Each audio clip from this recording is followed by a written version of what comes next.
नमस्कार प्यारे दोस्तों, एक बार फिर से हमारे ज्ञान गंगा यूट्यूब चैनल पर आप सभी प्यारे दोस्तों का हार्दिक स्वागत है। दोस्तों, आज की वीडियो का टॉपिक है ईश्वर और जीव में भेद। आज की वीडियो में हम ईश्वर और जीव इन दोनों के बारे में जानेंगे। ईश्वर कौन है और जीव क्या है, तो इसके बारे में हम आज डिटेल में जानेंगे।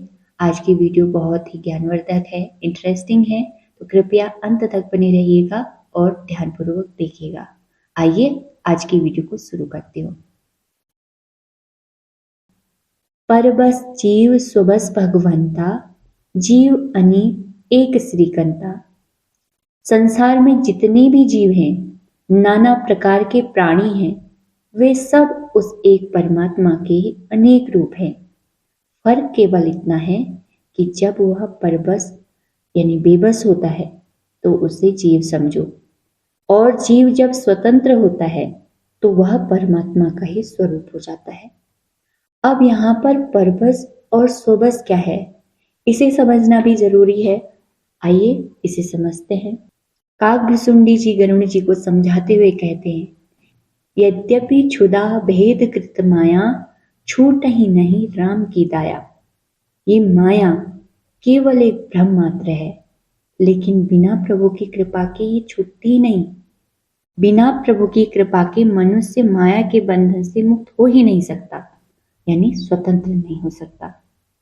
इतना तो हम सभी जानते हैं कि हमारी 10 इंद्रियां हैं, 5 ज्ञानेंद्रियां हैं और 5 कर्मेंद्रियां हैं।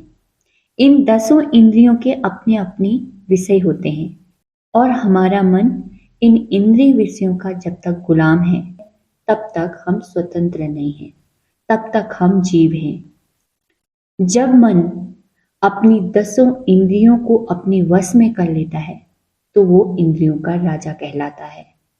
और जिस मनुष्य ने अपनी 10 इंद्रियों सहित अपने मन को 10 इंद्रिय विषयों से स्वतंत्र कर लिया है, वो परमात्मा स्वरूप हो जाता है। लेकिन ऐसा कर पाना भी असंभव तो नहीं है, लेकिन आश्चर्यजनक अवश्य है। तो एक बार लक्ष्मण जी ने श्री राम जी से पूछा था कि ईश्वर जीव भेद प्रभु सकल कहूँ समुझाए, जाते हो चरण रति शोक मोह भ्रम जाए। हे नाथ, ईश्वर और जीव में क्या भेद है, कृपा करके मुझे विस्तार सहित समझाइए, ताकि मैं सब भ्रमों को और अपने अज्ञान को दूर करके आपके चरणों की सेवा मन लगा करके कर सकूं। तब प्रभु श्री राम जी लक्ष्मण से कहते हैं कि हे भ्राता सुनो, माया ईस न आप कहूँ, जान कहीं सो जीव, बंध मोक्ष प्रद सर्व पर माया प्रेरक जीव।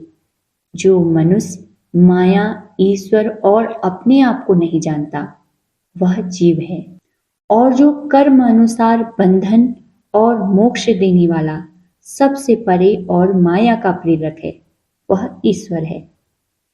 दोस्तों, अब आप समझ गए होंगे कि हमारे कर्म ही हमें बंधन में डालते हैं और हमारे कर्म ही हमें मोक्ष देने वाले हैं, और इन कर्मों की प्रेरणा हमें कहीं और से नहीं बल्कि हमारे अंदर से मिलती है। इसीलिए हम जब तक माया के बंधन में हैं तब तक हम जीव हैं, और जब हम बंधन मुक्त हो जाते हैं तो वही मोक्ष है। बंधन और मोक्ष दोनों ही रूप में हम परमात्मा का ही स्वरूप हैं। इसीलिए हमें माया के बंधनों से मुक्त होकर अपने आत्म स्वरूप यानी परमात्मा स्वरूप में स्थित होने का प्रयास करना चाहिए। यही मानव जीवन की सार्थकता है और यही हमारे जीवन की सफलता भी है, और यही इस वीडियो का सार भी है। दोस्तों, वीडियो कैसी लगी कमेंट के माध्यम से ज़रूर बताइएगा, और यदि आप हमारे चैनल पर नए हैं तो हमारे चैनल को सब्सक्राइब ज़रूर कीजिएगा, ऐसी ही आध्यात्मिक और ज्ञानवर्धक वीडियोस देखने के लिए। यदि आपको ये वीडियो पसंद आई है तो वीडियो को लाइक कर अपने दोस्तों के साथ शेयर जरूर कीजिएगा।